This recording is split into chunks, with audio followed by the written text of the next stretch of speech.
Servos are predominantly used on larger equipment, but the John Deere fairway mowers have servo units. And the only thing that you need to know about servos is the fact that it just takes the pressure off. If you try to hold the pressure of the swash plate and you get a big hydrostat,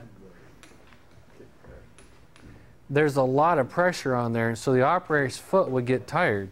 So what they've done to lessen the pressure that you have to apply pressure to the hydrostat pedals, they added servos. And it's just a slave cylinder. It's a regular hydraulic cylinder that's adding pressure and taking some of the effort off of your foot. So your foot doesn't get as tired when you're operating it. So looking at hydrostats, what's the difference between the hydrostats and hydraulic pumps? When we talk about the fact that hydrostats cannot tolerate any kind of dirt, why is it so critical that hydrostats don't get dirt? Metal to metal. But hydraulic motors, hydraulic motors are metal to metal, but the difference is a hydrostat is a closed loop system.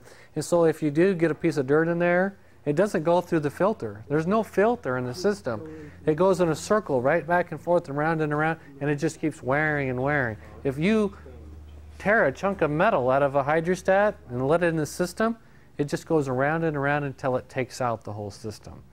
And that's the big reason why it's so critical that hydrostats are not allowed any kind of dirt into them, because the dirt goes in a circle between the two components and it just ruins them all. The other thing is, if you guys are out there and you're operating a piece of equipment that has a hydrostat and it dies, you don't want to leave it in the middle of the fairway and walk away. You want to get it off the fairway. What do you have to do to get it out of traffic and off to the side? Hit that one pin. You push it with the tractor. What's that? You have to like isolate it by flipping a pin so it is loud. You have to find what they call, they used to call it a toe disconnect, but the reason they've changed it, they've changed it to a push valve or something like that, because people think if you push those little levers in, you can hook it to a tractor and pull it wherever you want, or hook it to a utility cart or a pickup or whatever and tow it. That means I can tow it. You cannot tow a hydrostat more than 100 feet. If you go over 100 yards, you're probably going to destroy that hydrostat. Because in the last part of this film, they talked about that internal built-in leakage. It's a closed loop, but it has built-in leakage. If the engine's not turning, that means the charge pump is not resupplying it. And if you pull this thing and tow it very far, it internally leaks, and it will run out of oil, and then it's metal to metal. And that's why you cannot tow a hydrostat very far. If I need to move it a short distance, pull it up on a trailer, or pull it off the trailer and into the shop to work on it, there is a special way of doing it, and it's either a button you push or a lever or something. On this particular hydrostat, when you flip a lever or push a button, these two buttons right here are what you're pushing. So if you push on these, they just push down. And so the toe disconnect is pushing these two, and what this does is it pushes on the two check valves.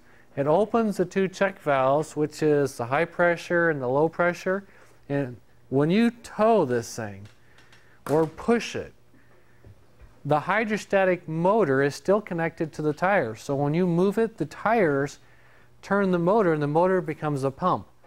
And the reason why hydrostats don't move is because it's a closed loop, and if one component is not moving, it doesn't move. Oil doesn't compress. And so when you push the button, the hydrostatic motor now becomes a pump. It starts to pump fluid.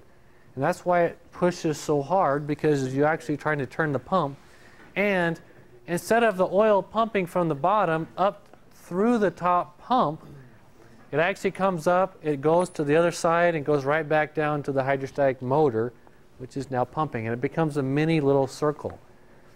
It's still going to be leaking oil. Is this leaking the oil out? You're not replenishing it. So if you tow it or push it very far, you will cause damage. And so keep that in mind.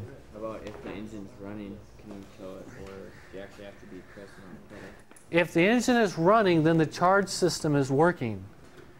And usually if you have to tow it, it's because something is wrong with the system, and usually the engine is not running. But if the engine was running, the charge pump would be running, and it would be feeding the system. Let's say the axle itself broke because the motors are not out on the axles. Then, yeah, but the engine running, it would do it. But still, you wouldn't want to tow it. You'd want to get it on a trailer or something like that.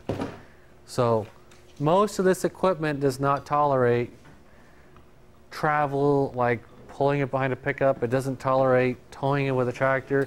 You don't really want to push it.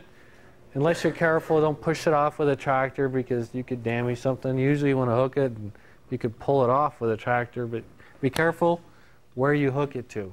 Don't hook it to the axle. Don't hook it to the drive steering axle. Be careful with it.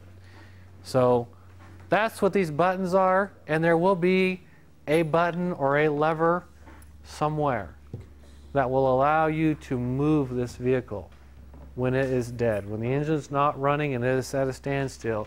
But remember, it's not a tow. And they've changed. If you get the new manuals, operator's manuals and stuff, they have a different name for it because people think, it says tow. I towed it all the way across the golf course back to the shop, and then everything was just gunny bagged. And I don't understand why. And so they misunderstand what that word means, and so they've changed it. And they have a new word, and I can't think of what the new word is, but it's definitely not tow because they don't want you towing it. It's just to allow you to move it off the course so that play can continue, or to move it into the shop or move it back out of the shop, or just kind of move it around. And so you need to find that lever.